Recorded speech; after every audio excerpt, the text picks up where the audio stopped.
Good evening to all. Be positive. இதை வச்சு இன்றைக்கி ஒரு குட்டி ஸ்டோரி சொல்ல போகிறேன். ஒரு காட்டில் 3 மரம் வளர்ந்துச்சான். அந்த 3 மரமும் ஃப்ரெண்ட்ஸான்.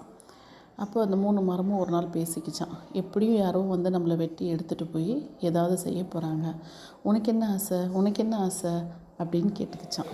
அப்போ ஒரு மரம் சொன்னிச்சான், நான் வந்து ராஜாவும் மந்திரிகளும் போகக்கூடிய படகாக தான் ஆகணும்னு ஆசைப்பட்றேன் அப்படின்னு சொன்னிச்சான். அப்போ இன்னொரு மரம் சொன்னிச்சான், நான் வந்து ராணியோடைய நகைகள், வைரங்கள், வைடூரியங்கள் அதெல்லாம் வைக்கக்கூடிய மர பீரோவாக ஆகணும் அப்படின்னு சொன்னிச்சான். அப்போ இன்னொரு மரத்துக்கிட்ட கேட்டுச்சான், நீ என்ன ஆசைப்படுற அப்படின்னு சொன்னான். நான் அந்த ராஜாக்கும் ராணிக்கும் பிறந்த இளையராஜா இருக்காங்க இல்லையா, அவங்களுக்கு தொட்டில் ஆகணும்னு ஆசைப்பட்றேன் அப்படின்னு சொல்லிச்சான். இவங்க பேசி முடிக்கிறதுக்குள்ளே அந்த காட்டுக்கு மரவெட்டியோட மகனும் வந்தாங்களாம். அவங்க வந்து தேடி பார்க்கும்போது இந்த 3 மரத்தை பார்த்ததும், அப்பா இந்த 3 மரத்தை வெட்டி எடுத்துகிட்டு போனோம்னா ஒரு 2 மாதத்துக்கு நம்மளுக்கு கவலையே இல்லை, இதாலேயே நம்ம நிறைய பொருட்கள் செஞ்சு விற்று நம்ம வந்து 2 மாத காலங்களை ஓட்டிக்கலாம் அப்படின்னு சொல்லி அந்த 3 மரத்தையும் வெட்டி எடுத்துகிட்டு போயிட்டாங்கம்மா. அப்புறம் கொஞ்ச நேரத்தில் பார்த்திங்கன்னா வீட்டுக்கு போனோடனே அந்த மரவெட்டியோடைய மருமகள் வந்து ப்ரெக்னெண்ட்டாக இருந்தாங்களாம். அதனால் அவங்க என்ன கேட்டாங்களாம், இந்த மரத்தை பார்க்கும்போது ரொம்ப ஆசையாக இருக்குது, என் குழந்தைக்கு இதில் ஒரு தொட்டில் செஞ்சு கொடுங்களேன் அப்படின்னு சொன்னாங்களாம். அந்த 3ஆவது மரத்துலேருந்து ஒரு தொட்டில் செஞ்சு கொடுத்தாங்களாம்.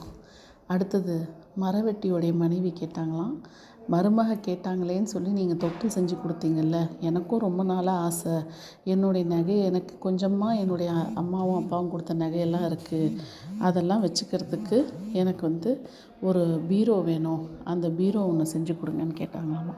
சரின்னு அதையும் செஞ்சு கொடுத்துட்டாங்களாம்மா.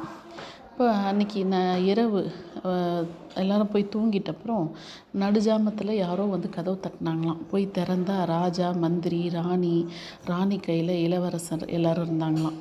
அப்போ அவங்க என்ன சொன்னாங்களாம், இந்த ராஜா என்ன சொன்னாராம், இந்த மாதிரி நம்ம நாட்டை வந்து தாக்க வரப்போகிறாங்கன்னு கேள்விப்பட்டோம், அதுக்காக பக்கத்து நாடுகிட்ட போய் நாங்கள் பேசிட்டு வரணும், நாங்கள் பேசிட்டு நானும் மந்திரி எல்லோரும் போகும்போது ராணியும் இளவரசனும் அங்கே ராஜ்யத்தில் இருந்தாங்கன்னா அது வந்து அந்தளவுக்கு சேஃபாக இருக்காது, அதனால் உங்கள் வீட்டில் விட்டுட்டு போகிறோம், இவங்க 2 பேர்த்தையும் பத்திரமா பார்த்துக்கோங்க, நாங்கள் போயிட்டு வரோம் அப்படின்னு சொல்லும் போது, ராஜா இருங்க, எப்படி போவீங்க, நான் உங்களுக்கு கொஞ்ச நேரத்தில் ஒரு படகு செஞ்சு கொடுத்துட்றேன் அப்படின்னு சொல்லிட்டு அந்த மரத்தில் ஒரு படகு செஞ்சாங்களாம். படகு செஞ்சு அதில் ராஜா, மந்திரிங்க எல்லாரும் போனாங்களாம்மா.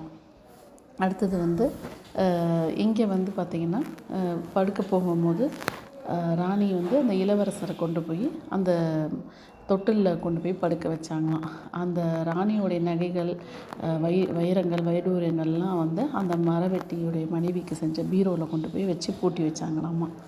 அந்த மாதிரி தான் அவன் இந்த 3 மரமும் ஆசைப்பட்டது நடந்துருச்சு பார்த்திங்களா. அப்படி தான் நம்ம வாழ்க்கையில் நம்ம எது ஆசைப்படுறோமோ அது கிடச்சிரும். இதே மாதிரி 10th ஸ்டூடெண்ட் ஆகட்டும், 12th ஸ்டூடெண்ட் ஆகட்டும், நீங்கள் யாராகட்டும், உங்கள் வாழ்க்கையில் நீங்கள் என்னவா ஆகணும்னு நினைக்கிறீங்களோ, என்ன அடையணும்னு நினைக்கிறீங்களோ உங்களால் அடைய முடியும். ஒன்லி திங், உங்களுக்கு அந்த கான்ஃபிடென்ட் இருக்கணும், என்னால் முடியும் அப்படின்னு சொல்லி அதுக்கு ஏற்ற அந்த தன்னம்பிக்கையோடு செயல்படுங்க. உங்களால் நிச்சயம் முடியும். Be positive. தேங்க்யூ.